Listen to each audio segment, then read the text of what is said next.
morning, everyone. Thank you for coming to our Innovation Lightning Round 4.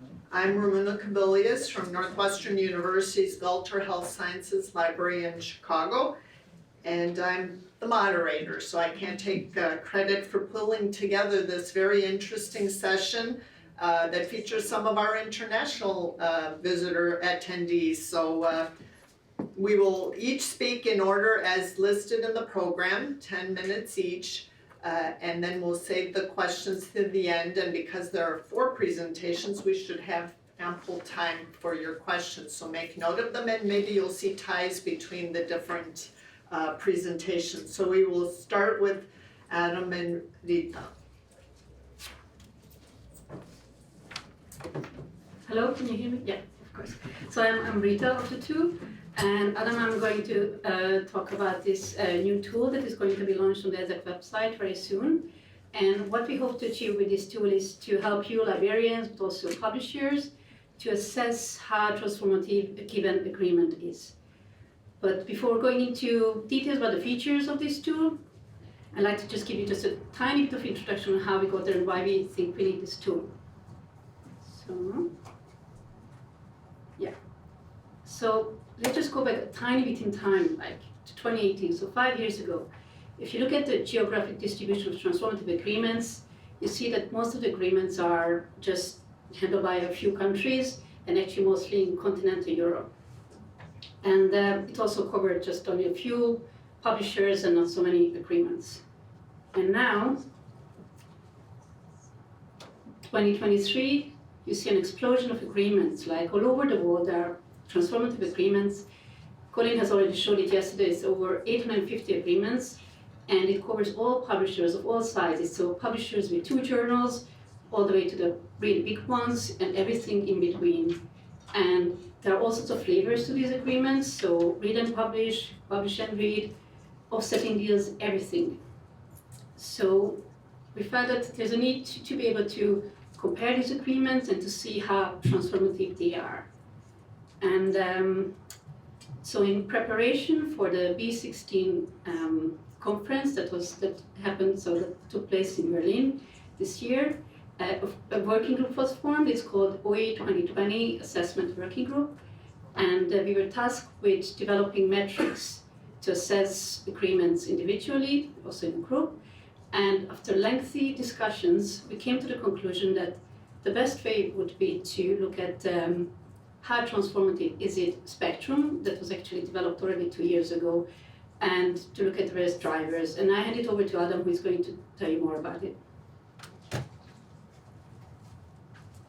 Thank you, Rita. It's great to be here, and it's great to see so many people in the audience on the Friday 10:30 session. So if I take over, I also wanted to highlight a little bit that it's not just the geographical distribution in transformative agreements, but also what impact they had on the institutional level. So this is a pie chart where we represent the publication output of the Max Planck Society, and the color codes represent the types of agreements that we had with the respective publishers. So you can see that I think it's probably, if you are from the institution, it's pretty much similar, hopefully, or usually it's similar in other cases as well, that the majority of publishing output is really concentrated in a couple of large publishers, and we can also observe that around 80% of a given institution's or country's output is published by 20-25 publishers. So this is our pie chart with the color codes in 2018. In that 5 years that Rita was shown, we have systematically expanded our strategy to negotiate in transformative agreements, and now with the signature of BNES and Elsevier this year, we can fairly say that the majority, or with 85-90% of the output of the Max Planck Society is now covered by these agreements, and these agreements altogether cover around 12,500 journals and reaching an article level of 4,000 per year. But the question is, are we done? Is our homework done when we negotiated all these agreements? Of course not. And this is what leads me back to the transformation drivers, because even if we have these sorts of agreements, there is always something to improve on the terms of the agreement. And the direction where we would like to go, and this propelling of the movement towards a fully open access future, it also mirrors on the level of our agreements. And that was the reason why the How Transformative Is It spectrum has been developed by ESEC to articulate a range of incremental improvements in the negotiations that can drive us forward when negotiating new and successive agreements by the consortia. And 7 transformation drivers articulated in this spectrum are the level of open access publishing, investments, so the financial streams in the agreement, the risks shared and the risks involved and risk sharing mechanisms in these agreements, sustainability, workflows, very important. We heard a lot about these in this conference as well. Open access workflows, price transparency, transparency in general, and commitment to the open access paradigm. And recognizing that libraries have different histories and they come from different unique starting point and unique negotiation priorities, we wanted to give the community a tool to assess the progress of individual publishers around these drivers. And so, where we started, if you think about subscription agreement, what the ESEC assessment tool wants to give the community is a uniform way to measure and visualize progress made with transformative agreements. So, in a couple of weeks, hopefully when the recording is on at the time of the virtual conference, the page will be live and with a survey where institutions can assess their individual agreements around these transformation drivers. And if you look at it that way, that we have subscription agreement where open access publishing is done by author payment, subscription deal, prepaid, lump sum payments, APCs implied, no support for open access publishing activity, author payments outside of library oversight, and no accountability for the publishers in the open access transition. And once you sign your agreement and once you start, you can visualize the progress in a way that, okay, this agreement, this individual agreement delivers on this transformation driver at a score of 1, 2, 3, and 4. Leading to an open access paradigm with pure publish, fully open access agreements around unlimited open access allocation, open access publishing in the entirety of a given publisher's portfolio, post-paid or partially post-paid under a transparent pricing framework, standardized workflows, dashboards, and reporting under open access. Again, transparency of the contract registered in the ESEC registry, and clear commitment by the publisher to flip or move the fully open access paradigm in a specific date. And once we do that, and once we open the survey up for the community, this is what we did in the working group. We carried out this exercise. You have a very interesting picture that you can compare the publishers, how much they are delivering on the expectations of the community in this journey towards the transformation to fully open access. And when visualizing these radar charts or spider webs, if you will, you can quickly recognize, for example, the areas that need further improvement. Like, for example, a very round and bigger shape will represent that the publisher is already delivering on the terms that the community wants in the transition, and smaller shapes can show you that the publishers are not delivering what the community wants. And I just wanted to share a couple of visualizations that will be, again, as I mentioned, live on the ESEC website relatively soon, and to see and show the community and demonstrate the community and give the community a tool to assess the progress of these publishers. With that, I wanted to give a shout out to all the members of the working group that have been working on developing this tool and helped us also to prepare this presentation. And I just wanted to highlight the ESAC initiative and the links. So if you are interested, reach out, get in touch. We love to collaborate with everyone around the world. Thank you so much for your attention.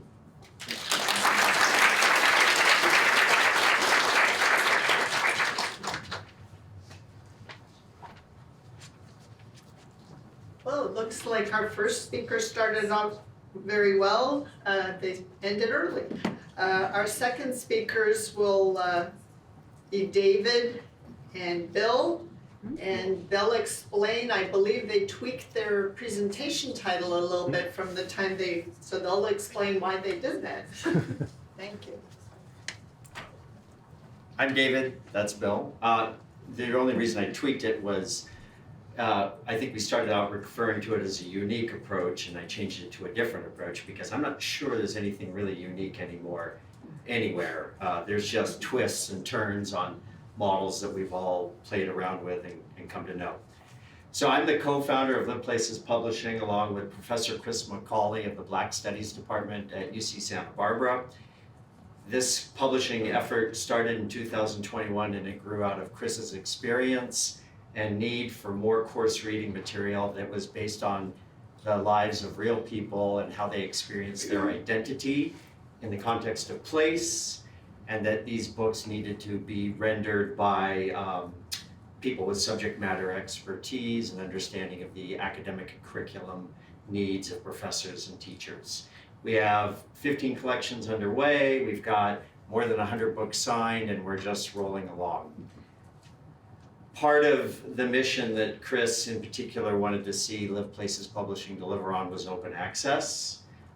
There were some concerns he and his peers and colleagues in teaching, particularly in the humanities and social sciences, had about open access publishing that we wanted to try to address with something different. So the first thing is, of course, we don't charge a book processing charge. That was a real limiter from his perspective and everyone else that he taught with and published and spoke with. So we fund it out of our sales, 5% of our sales. We set the cost of converting books to open access based on our production cost only per title. And we have an author opt-in and opt-out clause in our agreements. So our selection, if you will, of who will be published open access is really based on authors making the choice, and they opt in or opt out at the point of the agreement. So this is an excerpt from our author agreement. You can see that they opt in, opt out. We actually convert books to open access on a first in, first out basis. So they queue up based on when we sign their agreement and enter it into our system, and when their book then comes into production and out of review and into production. We publish our production costs on the website, as I said. We have more detailed reporting we can give you on that, but the idea is to be completely transparent about what it costs us to produce a book. That is not inclusive of any marketing, selling, overhead costs. It's just what does it cost to produce a title. So why do we do it the way we do it? Well, first, as I said, Chris is a active faculty member with a lot of friends across the world who teach and want to write and publish. And he felt, and I felt, we all feel at LPP that the BPC blocks an awful lot of authors from doing open access. We use the 5% of our revenue as a funding model because we're concerned that programs that fund open access that rely on institutional subscription and membership and participation are subject to budget changes that we couldn't control as a publisher. We can control how much revenue comes in and out the door, or at least we can measure it and know it, and use that as our baseline for producing open access titles. Now, final point from me before I turn it over to Bill. We're not a scholarly publisher. We're an academic course reading publisher, right? I acknowledge that it's a really different context for doing open access. Only 1 out of 7 of our authors so far, out of maybe 120 signed, I think, to date, 1 out of 7 are choosing to publish open access. So my point is we can do things with our model that a scholarly publisher cannot do. And I want to make that point really clear. Over to you, Bill. Oh, yeah, it's the one you can't see. Oh, God. Yeah. Hi, so I'm Bill Maltridge. I'm the head of collection development at New York University.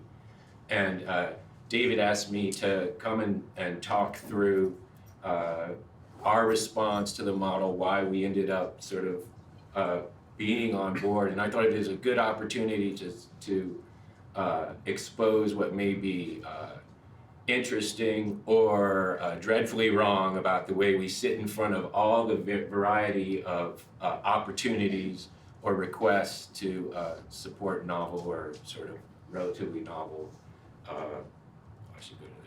relatively novel offers. And so I will say the first thing for us is always, whether something is a total access or open access project, is to think through the content. We don't want the pricing or lack of pricing to affect inclusion in our discovery, to affect our decisions about what we're looking to collect. It's just different ways to collect in that once you analyze the content. So we're looking at things like editorial boards. We're looking at the idea that this is course content, not academic content, so not scholarly monographs.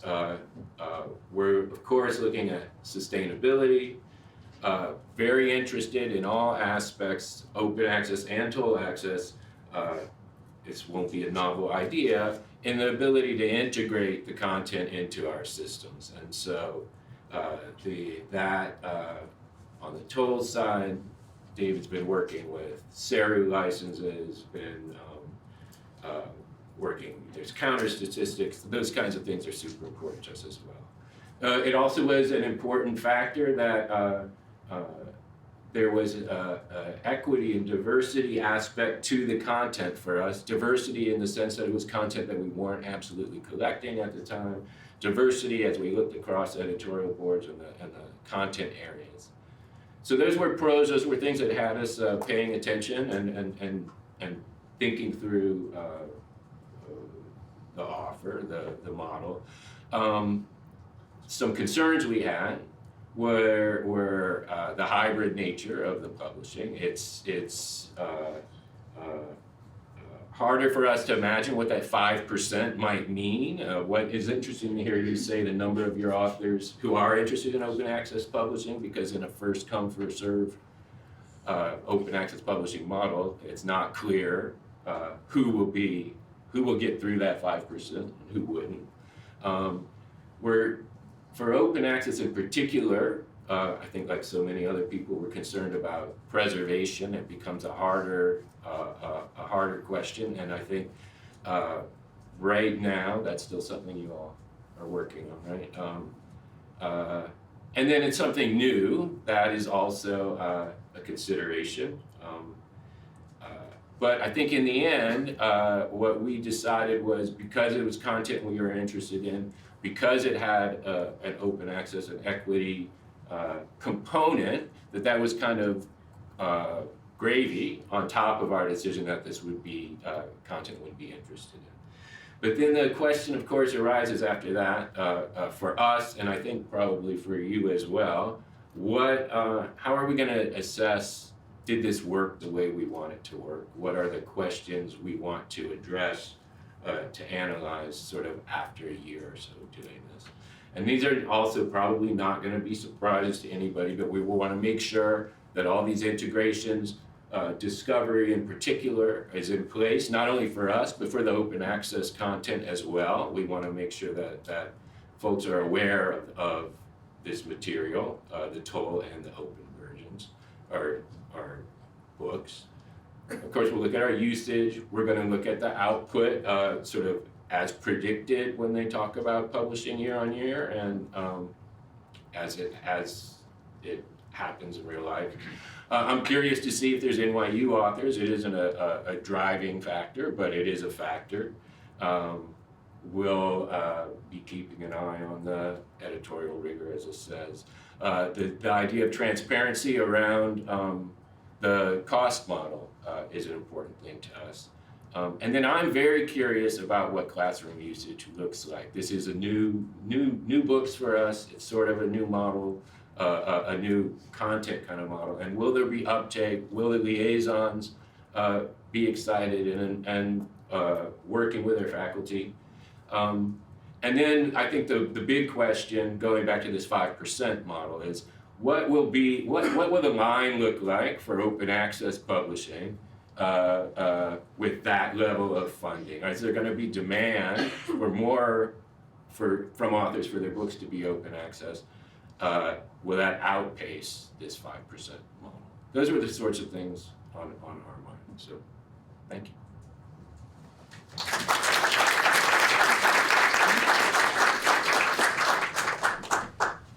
Wow, we've got a very disciplined lineup today. So now I invite Ronald,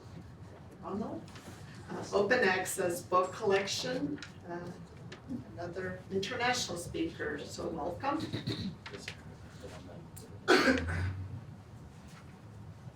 Well, thank you for inviting me. My name is Ronald Snijder. I work at the Open Foundation, and I'm working with the Open Library for 12 years now. It's already 12 years old, and it's actually behaving like a teenager. It's eating resources, and it's growing, and it's doing all kinds of wild things.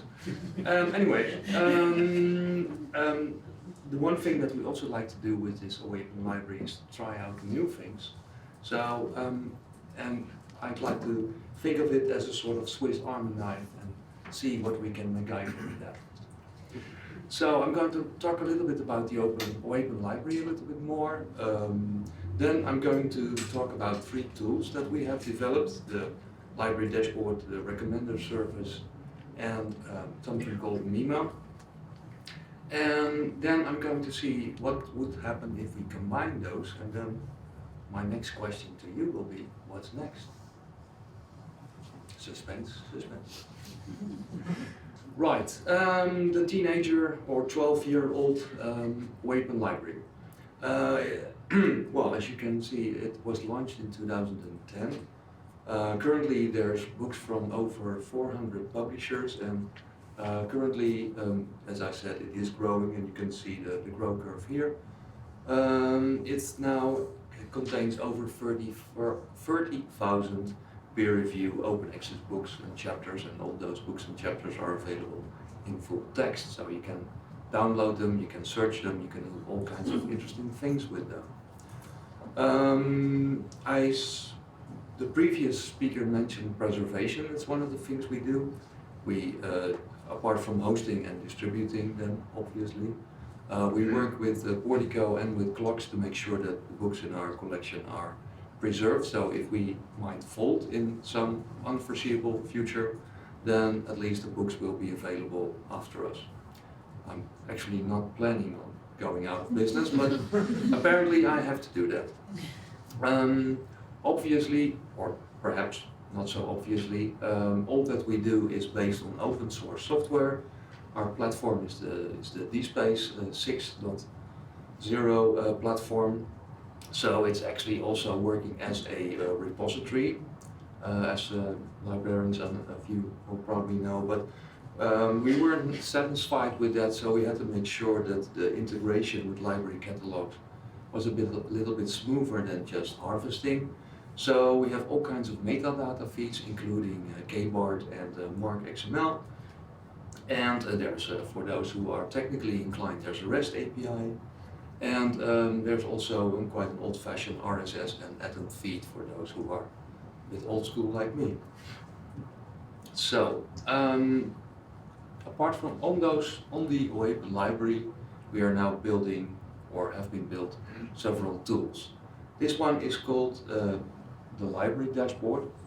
So, well, you would say, why do we need a library dashboard on a library? But basically, the supporters, the library supporters of the Open Library, we'd like to give them insight in how the Open Library is used by their institution.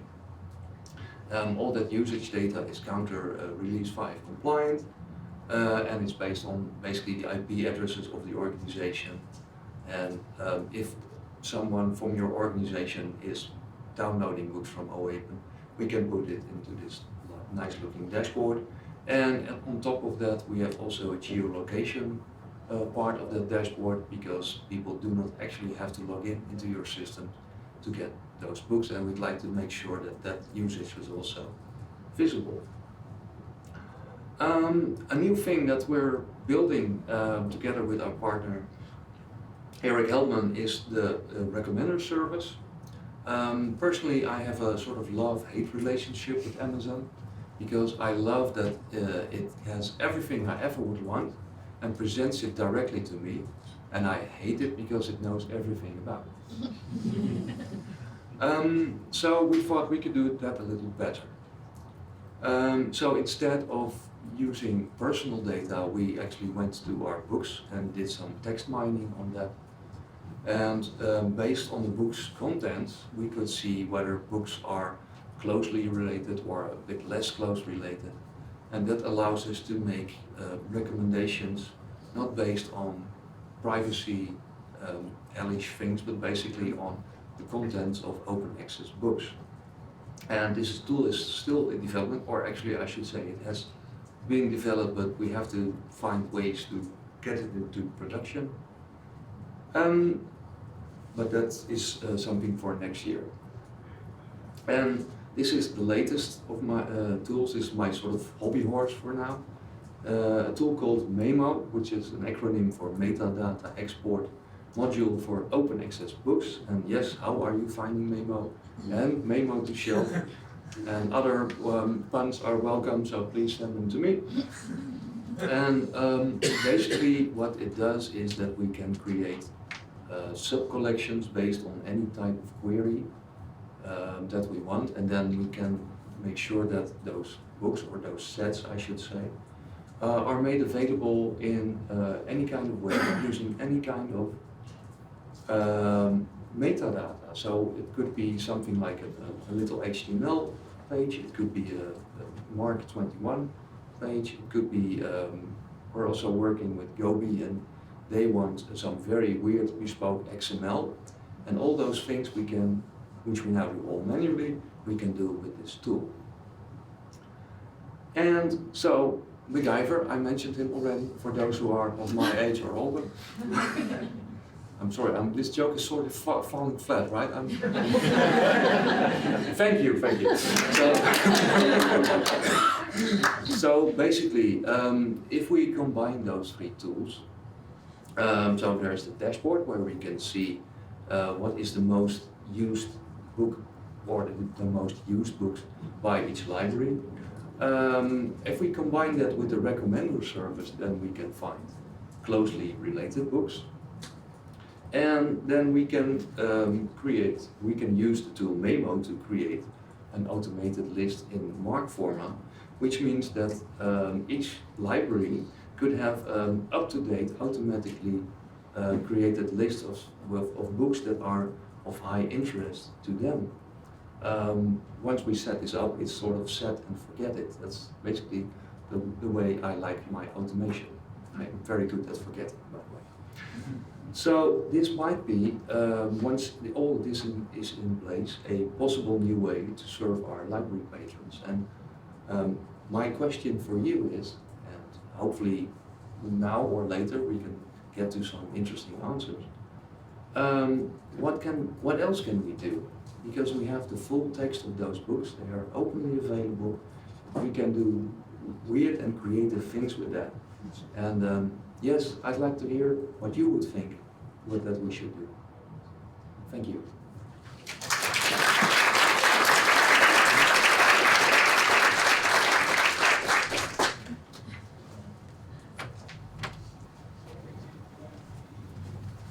I'm so impressed. Everyone's within their time and early, so please make note of your questions and don't run away before the session's completely over with. Last but not least, we have Martin and another global visitor, so welcome to Charleston and to this session.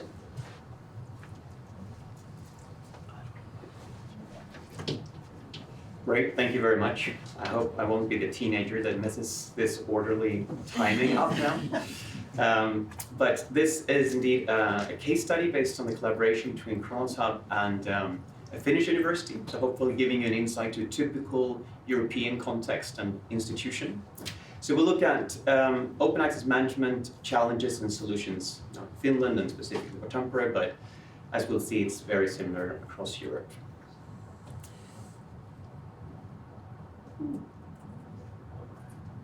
Did you open the right stuff? Yeah. It's not full screen. There we go. Perfect. So we'll start by just putting things into context. So open access in Finland, what does that really mean? Then we'll go or dive into Tampere University's own open access strategy and challenges, and how we've been working together to try to address these challenges. And we'll summarize everything at the end with a few lessons learned. So if we look at Finland, they have a national policy for open access that demands more or less immediate open access upon article exceptions. Their main funder, Research Council of Finland, they're part of the Coalition S or Plan S. What's noteworthy is that they have excluded the rights retention strategy, so they are not including that part. As almost every country in Europe, there is a national library consortium, Finland, that negotiates more and more read and publish agreements and also direct pure open access gold discount agreements. In every European country, there is also some kind of evaluation of the research outputs. In Finland, they call that the Finnish Publication Forum, or JUFO, where they ranked journals in a certain way. So the more articles you have on JUFO level 3, the more money you get from the Ministry of Education, and if you have level 2, level 1, or if they are in a non-rated journal. This is quite debated, by the way, because they've signed the DORA declaration, so a small comment on that. All right, so for you that may not know Tampere, it's a very well-known city in the world. But it's exactly here in Finland, and it is the second largest sort of education community after Helsinki in Finland, with about 5,000 FTEs and 32,000 students. And it's called Tampere Universities because it really includes both the University of Tampere and University of Applied Sciences. So it's just to explain that part. But in short, I'll call them TUNI, that's a lot easier. So TUNI have, as also many institutions around the world, a very holistic approach to open access. So there is a thought-through approach to all types of open access, whether it's gold, hybrid, or green. And into their open access agreements, they have most of them through the national consortium, but a few also locally negotiated. They have an open access support fund, where they fund both article processing charges and book processing charges. And as you can see here, it's been quite steadily increasing over the years, so it's about €500,000 today that they pay in APCs through this fund. And this may sound like a lot for American universities, that if you have an APC fund, it's typically a lot less. But I don't want to frighten you, but start to look at the data and you will actually find out that most institutions do pay a lot of APCs. It's just that it's not so transparent and not so known or seen. So in the green OA, Tampere has a CRIS system, as we call them in Europe. Here you call them RIM or RMS. As they use Pure from Elsevier as their CRIS system. For full text and handling full text, and then it goes into a repository as well. But if we look at all these different areas, they all have challenges. So first of all, the more agreements you have, the more conflicts they get for the researchers to understand per journal. Is this covered by an agreement or not? What are the conditions? And they refer to Excel sheets and tons of websites to try to figure this out. The workflows are very manual for handling all these support requests. So they have to fill in long forms. This is just the beginning of the form, don't worry. It's very, very, very long. And that's very burdensome for both researchers and administrators. And it also means that there is no good reporting because it's fragmented on publisher dashboards and all kinds of sources. And since the green OA, well, researchers don't really like to go into repositories or CRIS systems, so there are a lot of data gaps. So not so great if you want to go in a full OA direction. So these are all the underlying reasons why Tampere University partnered with Chronosub, because in this way they get an instrument to really implement their open access strategy and quickly and easily scale when there are more agreements or more APCs without drowning in manual work, because we can together really try to automate this all this sort of previously manual work. So for you that may not know Chronosub so well, it is a leading platform for automating the publishing workflow. And we actually work not only with institutions, but also consortia, funders, and publishers. And we really try to support all types of open access and all kinds of business models around open access. As a company, it's the same names, we try to keep it simple, Chronos Hub, and it's based in Copenhagen, Denmark. And if we look at the platform, it is really a very modular platform where we try to support the whole workflow or the whole publishing journey for all types of open access across all publishers. And it starts with the journal guide, where authors can see for each journal title if they have to pay an APC or not, or if it's covered by an agreement, and what those conditions are. And on the other side, if they are fine with their funders' open access policy, or if they will run into a non-compliance issue. Seen to APC management, that enables the institution to get an overview in one place on an approval dashboard with all these APC and BPC funding requests automatically evaluated based to that institution's individual and specific funding eligibility criteria. In many cases, we also support with payments, so we directly pay the publishers. Upon publishing of the article, the platform automatically enriches the record through connected online sources, including the open access or OA switchboard, Open Alex, and we have about 100 different integrations, so it's quite a lot. And this enables you to have, or the institution, to have a consolidated reporting of agreements and how much you spend on APCs per school or faculty and so forth. And we're increasingly also collecting the full texts that we, hopefully safe and not evil way, use AI to index and structure and then reuse and put that into the repositories or CRIS systems. And if we look at the collaboration between Tampere universities and Chronosub, we're focusing really on these two first parts of the workflow. With a journal guide and APC management. And we have also a few specific integrations. So there's a bidirectional integration with Pure. There's an integration with Haka, which is a national federated single sign-on service for authentication. Very long and complex to explain that. And the JUFO portal to simply know what JUFO ranking each journal has every year.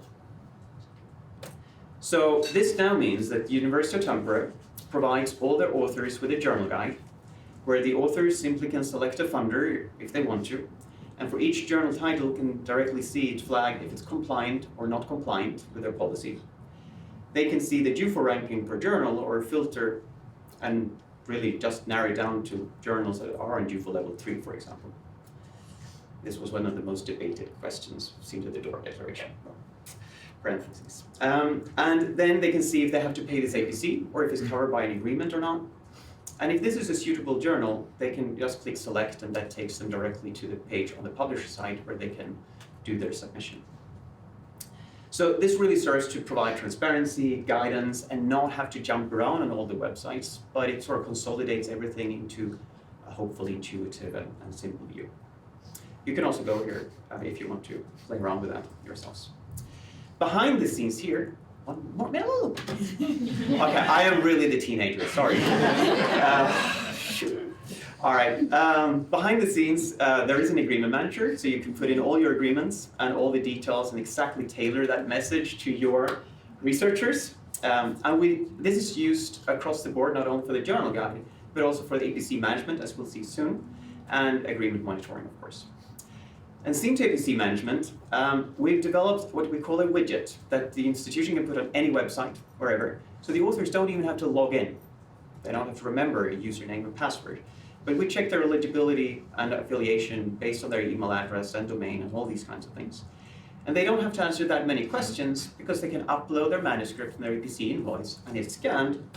And we do have a human sort of, or the author are asked to validate the information, so we're on the safe side of, and not the evil side of AI.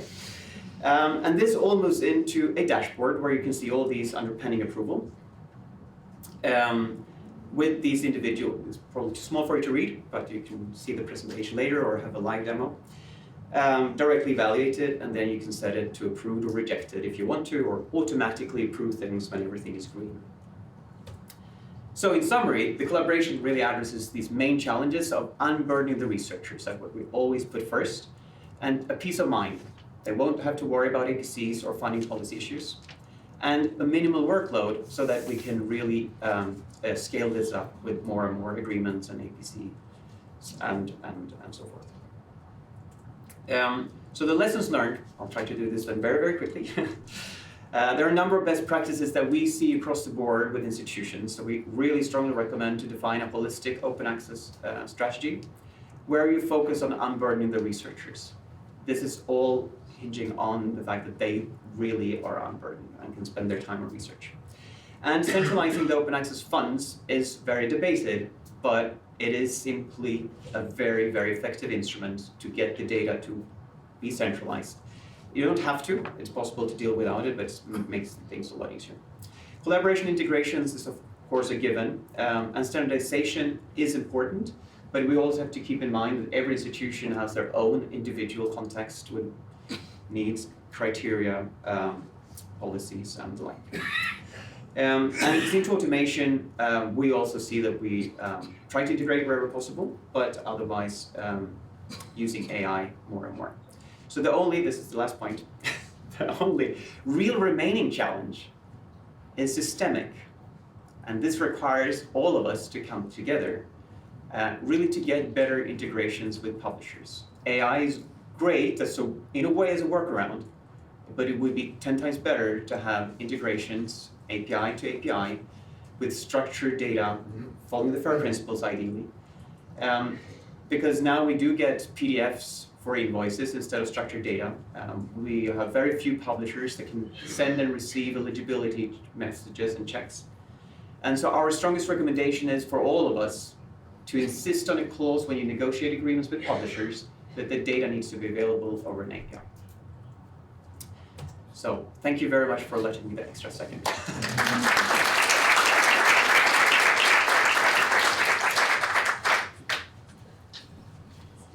So I just invite at first our speakers, if they had one final thought that occurred to them after their presentation. Does any one of the speakers, or they want to ask each other something that occurred? No?